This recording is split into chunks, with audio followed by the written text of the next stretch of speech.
โมแกเอามาขึ้นมาโอ้มาได้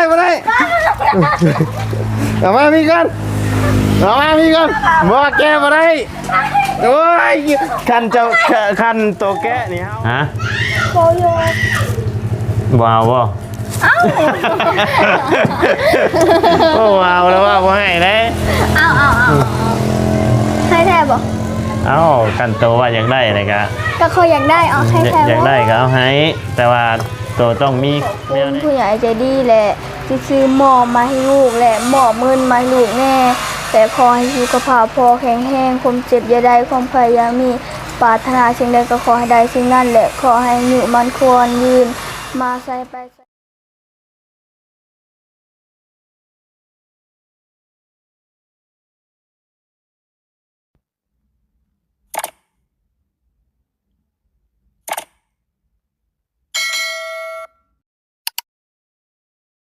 นี่ยังจะเอาไปใช่นะพ่อก็เห็นบ้าว่าหม้อสาวดอกแคร์ก็จะบ้าไปเงินมาจังบอกเอาละว่าปะไว้ในรถว่าได้เป็นบ้าพ่ออยากได้ฮะพ่อมีหม้อเจ้าอยากได้เจ้าอยากได้บ่เจ้าจะเอาไปเฮ็ดยังเราไม่จะใช้ยาเอาไปต้มหน่อไม้งามบ่200,000พอเท่าไหร่นะ200,000 2,000บ่200,000บอกเลยไงฮะ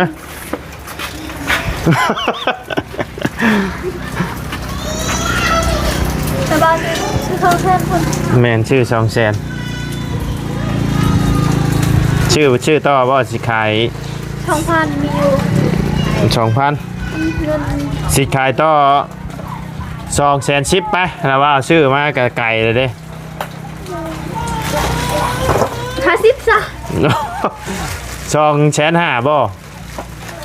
กัน250,000ให้เลยปล่อยให้เลย5,000แล้วบ่าวให้ซะไอ้ต้นฮะเอาเดี๋ยวผู้ไอ้ระบ่าวตั้งใจสิซื้อไปให้แหละเพิ่นสิได้บ่ใช่แล้วบ่าวซื้อให้ไหมบ่แล้วก็บ่มีเงินแล้วบ่เนาะเวลาแล้วบ่าวเก็บเงินเด้ตายกว่านี้ใช้ถังเลยนี่ไปใช้อีกเลยแล้วเพื่อนๆล่ะไปเก็บไปอีกเลยอย่าเฮ็ดมันสิเปื้อนบ่ให้เฮ็ดบ่ให้เฮ็ดอย่าเฮ็ดเบิ่งหมอนี่บ่เนาะอย่าไปแกะมั้ยบ่แกะเอามาขึ้นมาโอ้บ่ได้เอามามีกันบ่แกะบ่ได้โอ้ยคันโตแกะนี่เฮาแต่เฮาผิดกันคันโตเปิดออกนี่เฮานะครับผิดกันเด้อมื้อนี้เขาผิดกันเด้อมื้อนี้เอา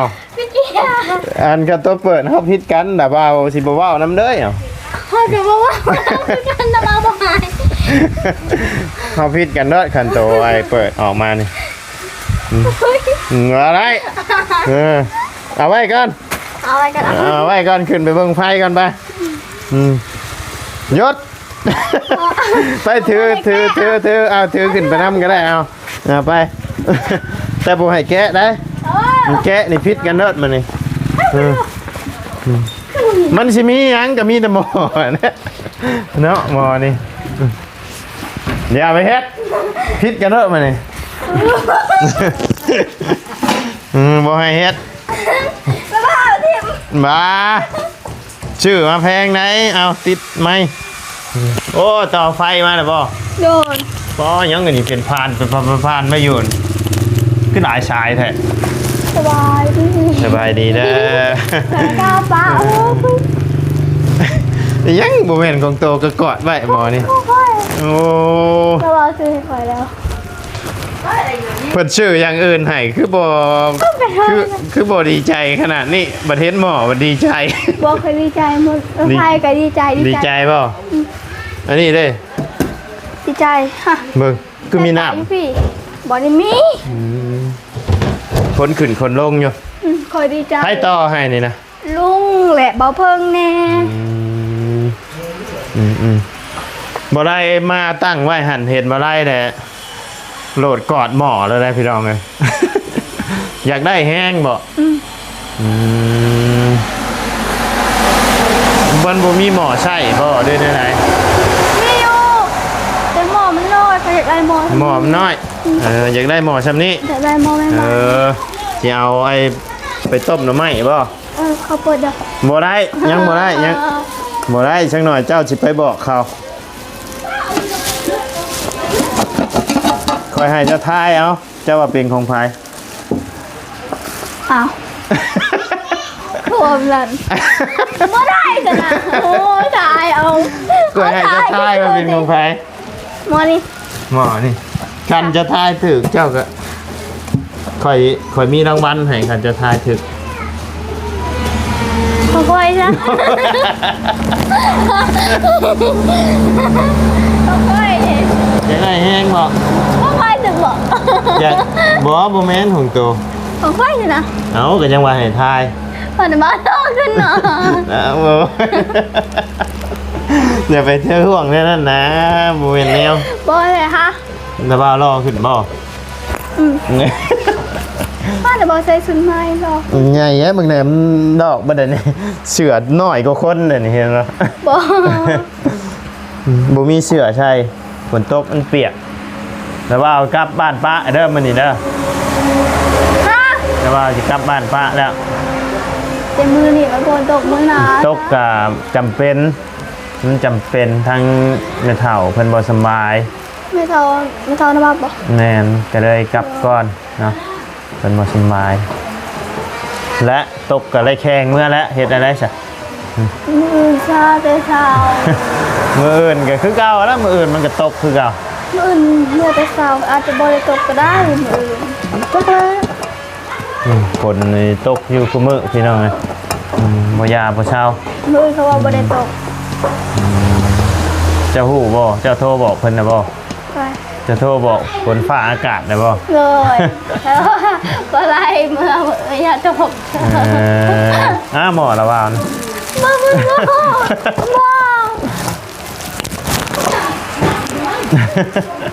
า หมอนี่เดี๋ยวละว่าวชื่อมาให้ไหมเอาใหญ่กว่าเก่าหรือว่ามักซ้ำนี่บ่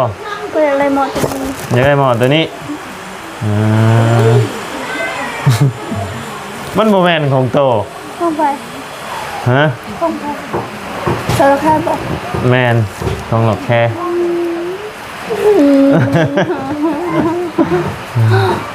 เจ้าขอน้ำลาวติล่ะฮะ มา เจ้ากล้าขอน้ำลาวบ่ถ้าเราเอาให้แล้วเจ้าก็เอา เปิดมือ เปิดมันก็จิมีอย่าง เดี๋ยวเขาอยากได้เงินหมอแต่ อยากได้แห้ง มีแนวมาแลกเปลี่ยนบ่ล่ะ ไง หืม ไง ก้านตะกะแตนบ่คืน เมื่อไร เมื่อคืนนี้จะไปก้านตะกะแตนบ่ บริการ แล้วว่าเอาหมอให้แล้วก้านตะกะแตนมาแลกเปลี่ยนเด้อ เดิน โอเคป่ะ แต่บ้ามืออื่นซะมือคอยเซการให้จักรแตนนะ เมื่อมืออื่นจังไดเมียให้เมื่อมื้อนี้ มืออื่นซะ แต่ว่าก็ยังบ่ได้อยากเมื่อหรอกแต่ว่ามันจำเป็นเนาะก็จำเป็นได้ทางไม่เท่าเพิ่นบ่สบายนัก บ้า แล้ว เขาทำแล้วว่าที่มาอีกอยู่บริมาอีก มาแต่ก็ยังบ่ฮู้ว่ามื้อใดบัดนี้ยังบ่มีกำหนดพุ่นละแม่เฒ่าเพิ่นดีเพิ่นเศร้าพุ่นละจึงสิได้ขึ้นมาเพราะว่ามันเพิ่นก็โชว์นักตอนนี้เมื่อเบิ่งอาการเพิ่นก่อน เดี๋ยว บ่เกิน 4-5 มื้อดอกทั้งเบิ่งนั่นแหละแต่ว่าเพิ่นบ่สบายแห้งตอนนี้เอาคันอยากได้ก็มีแต่เอาเท่านั้นแหละซะ บ้าให้เราไปซื้อ ฮะ โกโย บ่เอาบ่ เอ้า โอ้เอาแล้วว่าบ่ให้เด้ เ เอ้ากันโตว่าอยากได้เลยกะ ก็เขาอยากได้เอาให้แทน อยากได้ก็เอาให้แต่ว่าโตต้องมีแนวเด็กเปลี่ยนไหน จะเป็น หืม นักเรียน คือระว่าว่าวหั่นแหล้ว ตักแตนบ่ ตะกะแตนระว่ามากินตะกะแตน จะฮู้อยู่บ่กินเพราะว่ามื้ออื่นซักมื้อเขาสิประกันไปกัน บ่ได้ อ้าวให้ประกันตักแตนมื้อใด ก้านแล้วก็มาแช่ตู้เย็นใบเฮือนดอกแค่ก็ได้หรือว่าเฮือนเต็งจริงก็ได้ อ๋อ มันบ่ตายแช่ไว้ด้วยแท้บ่ตาย ระเบามาจักมื้อก็สิมื้อติ 10ชามมือมันก็บ่ตาย ข่อยต้นตักแตนข่อย อีตนก็บ่ได้กินเด้อคันอีตน และนะถ้าระเบามามื้อได้นะโทรบอกทีมงานถ้าบอกเทื่อทีมงานอยู่นี่ล่ะให้บอกด้วย เนาะ ถ้ามื้อใดระเบามาข่อยสิไปการให้ตักแตน ก้านได้จะว่าจะแผ่ตะกะแตนจับตะกะแตนมาได้ ใส่ถุงยางเด้ เอาถุงชวมมือแล้วก็ไปจับโอ้มันคือสิลำบากเนาะย่าแล้วซะเอาอย่างอื่นซะ บ่ได้ ได้เนาะ โดย เบิ่งคือสิลำบากหั้นนะ บ่ได้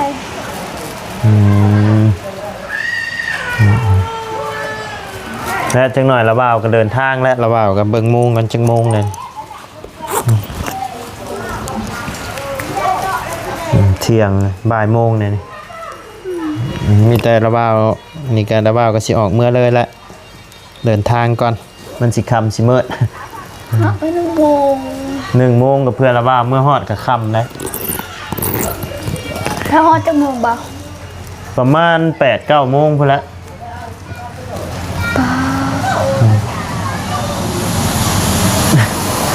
นั่นแหละระบ่าวจังสิออกเมื่อเลยว่ะ ทางเบิ่ง แต่เช้าจ้า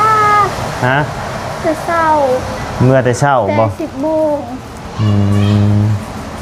10 โมงก็คือหูแล้วฝนมันตกเลย มันบ่ตกเนาะ เบิ่งนี่คือเช้าแล้วพี่น้องแต่ว่ามันสิค่ำแล้วนี่กันเนาะเอามีแต่ว่าเก็บไว้แล้วได้หมอกะ ถ้าหมดบ่บ่ให้ไปแท้ เอาจะว่าอยากได้แล้วว่าก็ให้เจ้า บ่เขาทำเนี่ยให้สรกเสียแค่ให้ค่อยให้ก็สิแค่ก็ได้ มาเสียๆไปให้แล้ว บ่ได้บ่สิซื้อใหม่ได้ค่อยได้ ว่าสิซื้อหน่วยใหม่ให้มาเอาหน่วยนี้ให้ดอกแค่ ซื้องามกว่านี้ ชื่องามกว่านี้เนาะเอาใหญ่กว่านี้บ่โอเคมาคิดดีแล้วบ่สิให้แล้วบ่เอาไปซื้อหน่วยใหม่ให้เราหรือว่า จะเอาหน่วยนี้ฮะ แต่ละบ่บ่ซื้ออีก ชื่อแท้ได้คิดตัดสินใจดีๆได้ตัดสินใจผิดชีวิตเปลี่ยนเลยได้ อ๋อ โอเค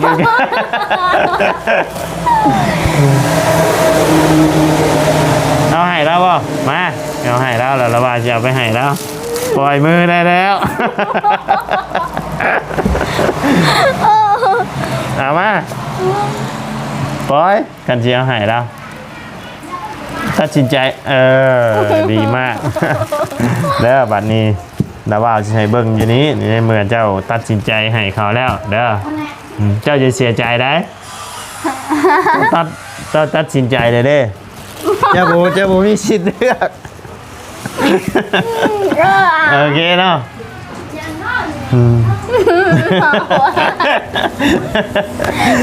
เจ้าเลือกเลยเด้ เดี๋ยวไปแล้วกัน เจ้าจะเสียใจไหม เสียใจ เด้อแล้วไงบอกเอาไปใช้เจ้าเลือกแล้วฮะ เลือกมาได้ เลือกบ่ได้เลยเจ้าเลือกแล้ว เจ้าว่าเอาไปให้เพิ่นเด้อเดี๋ยวก่อนอยากจะเบิ่งนะ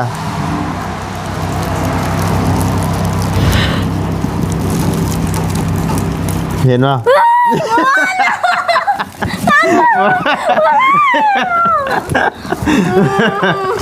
มาได้แล้วเป็นของเขาแล้ว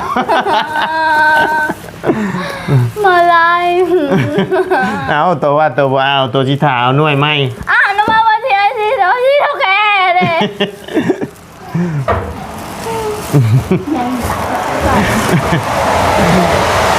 เอามีแต่บ่าเอาไว้ให้เล่าบัน แต่ก็โอบิมแล้วก็อยากเลือกหมอเจ้าดิ แล้วแต่ว่าบอกเลยเด้เลือกดีๆเด้อสิเอาหน่วยไม้หรือสิเอาหน่วยนี้ แล้วว่าค่อยบ่คิดว่ามันยังยั่งเลย เอ้าก็ยังบอกอยู่เจ้าคิดดีๆคิดผิดพัง งามบิ๊ก ฟังเด้อคิดผิดชีวิตเปลี่ยนแต่ว่าก็ยังบอกอยู่ เจ้าคิดผิดแล้ว พอสิบ่ซื้อบ่ซื้อให้หมอก็ได้แล้วบ่ได้มีเงินก็ได้ ได้น้อยกว่านี้ เอาก็ว่าจังงานน้อยก็น้อยนะ น้อยก็น้อยเนาะ หมออย่าให้เป็นบวงอีกนะบวงเขามีอยู่ บวงเอาบ่บวง เอา เจ๊ เอา แบบ ถ้า นี้ มีบวงเอาหมอได้เลย อืม ถ้าบวงมีหมอบ่ได้ เอาแต่หมอเนาะตัวนี้เอาไปให้เพื่อนเจ้าอยู่คู่ว่าในนี่มันมีเท่าไหร่บ่อยากคู่อีกบ่ บ่อยากคูแล้ว ได้เบิ่งยังให้สิเสียใจเนาะอืม อยากจ่าย อันนี้อะ ยายมันโดนตุ๊บมันจะได้ ได้เบิ่งนะให้สิเสียใจเนาะเบิ่งให้เบิ่งก่อนให้คนเสียใจกันฮะมืดบ่เบิ่งแค่เปลี่ยนโอเค เดี๋ยวเราว่าสิให้เบิ่งเด้อ เขาค่อยๆเลย นะบ่แน่เด้มาอีกหน่วยหนึงอาจจะมี ใช่บ่ อาจจะมีกว่านี้ก็มีเอาค่อยให้เลือกอีกให้คิดทบทวนอีกเทื่อหนึงสิเอาตัวนี้หรือสิเอาตัวน่ะ เอาตัวนี้ เอาตัวนี้เนาะแพ้ได้ ให้อีกบาทหนึง เขาคิดบ่ออกเปล่า อ้าวตัวจีในนี่ตัวหู้อยู่แล้วอ้าวตัวหู้อยู่แล้วแบบมันมีอย่างนี้แต่ว่าตัวหน้านะจะมันสิมีหยัง เอาตัวนั้น เอาให้คิดเอา เอาตัวนี้ เอาตัวนี้เนาะ เชือกเดียวเลย คิดดีๆให้โอ เอาตัวหน้าแต่ว่ามีอะไร เอาตัวหน้าเอากับบ่ฮู้ได้ เอาตัวนี้เอาตัวนี้ บ่ฮู้สิมีหรือบ่มีก็ยังบ่ฮู้ตัวหน้านี่อาจบางเทื่อมีมาอาจจะหลายกว่านี้หรือว่าน้อยกว่านี้ก็มีอืม เอาตัวหน้าจ้าให้ เอา อันนี้ส่งมาลายตรงนี้เด้อ เอาตัวหน้า เขาเปิดน้ำมึงได้ปะ ฮะ เปิดน้ำมึงได้ปะ เปิดได้แต่ว่าเจ้าต้องเลือกก่อน อ้าว ตัวนั้น อืม พอเบิ่งชำนี่ก็พอ มันอัดมือเหมือนตายเขาเลือกอะไรใช่ อ้าวหมออยู่ในมือแท้ๆยังเลือกบ่ได้ เขาเลือกอะไร ถ้าเอารอบหน้าบ่ถ้าเอารอบหน้าบ่ เอาหลบนี้กันเลยนะ เอารอบนี้เนาะ โดย โอเคเปิดได้บัดนี้ตัดสินใจดีแล้วบ่ โดยเขาจะมีติมบัตร โอ อีก เค แล้วเขาจะมีบัตรขาดอีกแล้ว ใช่ตัวนี้มันคือหาบ่ใช่หานมันบ่ร้ายก็บอกอยู่มีช่องไว้ มันบลายกับยาใครเนี่ยก็มีเงินรู้ดิจ้ะ จะได้บ่เอาบ่หมอนี่ เอาหมดเอาหมด เอาบ่เนาะ เอาหมด หมอบ่เอาเนาะ บอกเอา เอาอันนี้ก็เป็นของเจ้านั่นแหละระบ่าวเฮ็ดหยอกซื่อๆเนาะชื่อมาให้เจ้านั่นแหละทั้งผู้ใหญ่เพิ่นให้ชื่อมาให้เจ้า ชื่อไม่ค่อยใช่บอก แม่นชื่อมาให้เจ้าแล้วก็เงินส่วนที่เหลือชื่อหมอก็มอบให้เจ้าเลยเพิ่นว่าทีแรกทั้งผู้ใหญ่เพิ่นบอกว่าให้บ่ไล่ซื้อเป็นเครื่องใช้ในครัวเรือนก็ได้เพิ่นว่าเนาะแต่ว่าคือจังหวะเห็นทั้งลุงหนวดชื่อมาให้น้ำแน่แล้วเนาะก็เลยบ่ไล่ทั้งไอ้ผู้ใหญ่เพิ่นมาเห็นแต่ทั้งหมอได้เห็นหมอน้องใจดีเพิ่นดำอ่ะเนาะ ก็ได้อยากซื้อหน่วยไม้ให้เพิ่นน่ะเนาะก็ไล่ก็ได้ไปซื้อหมอนี่แหละมาให้เพราะว่าเป็นกระทะเป็นถ้วยเป็นอย่างมีแล้วเนาะมีแล้วบ่ถ้วย ทัวบอกมีอยู่ มีแต่บ่หลาย โดยลุงหนวดซื้อมาให้เลย ลุงหนวดชื่อแล้วเนาะ โดย เป็นถ้วยเป็นบวงเครื่องใช้ในครัวเรือนมีแล้วเนาะแต่ว่าหมอนี่ยังบ่มีเนาะ โดย ยังบ่มีพี่น้อง ดีใจ ดีใจบ่ ได้หมอแน่และได้เงินแน่ดีใจแห้ง ระหว่างหมอกับเงิน เขาเหลือหมด นึกว่า เอานี่ก็เป็นเงินทางผู้ใหญ่เพิ่นอยู่ทางพังไทยเด้อทางผู้ใหญ่เพิ่นก็บ่ได้ขอออกชื่อเสียงเรียงนามเนาะมีแต่ว่าให้น้องเจดีฝากขอบบุญขอบคุณเพิ่นเด้อ โดย เอา ขอบบุญขอบคุณผู้ใหญ่ใจดีแหละที่ซื้อหมอมาให้ลูกและหมอเงินมาให้ลูกแน่แต่ขอให้สุขภาพพอแข็งแรงความเจ็บอย่าได้ความพยายามมีปรารถนาสิ่งใดก็ขอให้ได้สิ่งนั้นแหละขอให้อยู่มันควรยืนมาใส่ไปใส่ก็ขอให้ปลอดภัยและขอให้ครอบครัวพอมีแต่ความสุขความเจริญเด้อสา สาธุเนาะเอาทางหมอไล่กะในน้ำตั้งหน้าที่เป็นสะพานบุญให้ทางผู้ใหญ่เพิ่นเนาะทางผู้ใหญ่เพิ่นกับบ่ได้ขอออกชื่อเสียงเรียงนามเนาะมีแต่ว่าทางหมอไล่กะขอบุญขอบคุณหลายๆเด้อเนาะที่ไว้บางใจให้ทางหมอไล่เป็นสะพานบุญให้เนาะก็ขอให้อยู่ดีมีแห้งเนาะความเจ็บบ่ให้ได้ความไข้บ่ให้มีเนาะลำด้วยตลอดปีและตลอดไปเด้อเนาะอยู่เป็นลมโพลมไส้ให้ลูกให้ดานไปดนๆเด้อเนาะสาธุเนาะเอานี่แต่ว่าเก็บไว้เด้อพอได้เติมบัตรเติมเงินเนาะนี่ก็เดือจากที่ว่าไล่ซื้อหม้อแหละพี่น้องเดืออยู่400,000เนาะอันนี้ก็หม้อนี่ก็200,000พี่น้องเลยโตน้อยมันก็100,000ปลายก็มีอยู่แต่ว่ามันบหนาเนาะแต่ว่าได้เอารุ่นหนาให้พี่น้องเลยมันมีรุ่นดีกับรุ่นบ่ดีเนาะตัวนี้มันสิดีกว่าก็เลยเอาแบบดีๆให้เลยเอาเก็บไปเด้อเอาแบ่งกันบ่ฮะ แบ่ง แบ่งเท่าไหร่ให้แล้วว่าเท่าไหร่ให้แล้วว่าเท่าไหร่ 2,000จ้ะ ให้2,000 เอา ให้คนละ2เลยบ่ขอบใจเด้อ ให้แท้ได้ ให้แท้บ่แต่ว่าหยอกเสีย บ่นะเบามือเลย บ่เป็นหยังแล้วว่ามีอยู่เอาแล้วว่าหยอกเสียหยอกซื้อเอาเก็บไปโดดเอามาแล้วว่าขอถ่ายรูปได้มั้ยเอามา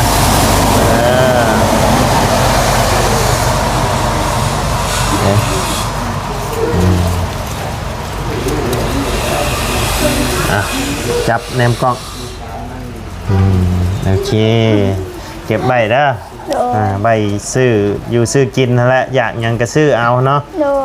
ทางผู้ใหญ่เพิ่นเอาให้มามอบให้เงินจำนวน 1,000 บาทพี่น้องเอ้ยก็เหลืออยู่400,000เนาะราคาทำเนาะธรรมเนียมนำที่เพิ่นโอนมาแหละพี่น้องเอ้ยก็เหลืออยู่ซ้ำนี่แหละเนาะไปซะพี่น้องเอ้ยทั้งบ่ไล่กาที่ได้เดินทางก่อนบัดนี้พี่น้องเอ้ย ขอให้ระบาดเดินทางปลอดภัย โดยขอบใจหลายๆเนาะ ขอไพ่ขอเจ็บนะขอให้ดีไวๆเด้อ โดย ทั้งไว แม่เฒ่าเนาะเป็นแม่ของเมียเนาะพี่น้องเลยภาษาพี่น้องเลยสำหรับคลิปนี้ทั้งบอไลก็สิได้ขอจบคลิปปิดคลิปลงไปเพียงสำนีกันเด้อพี่น้องเด้อพบเจอกันคลิปหน้าเนาะขอบุญขอบคุณพ่อแม่พี่น้องใน FC เบิร์ดจุขู่สุขคนเนาะที่เข้ามาติดตามนะครับส้มทั้งสองบอไลเนาะสำหรับคลิปนี้ลำลาแล้วพี่น้องสบายดีเด้อเนาะไปพี่น้อง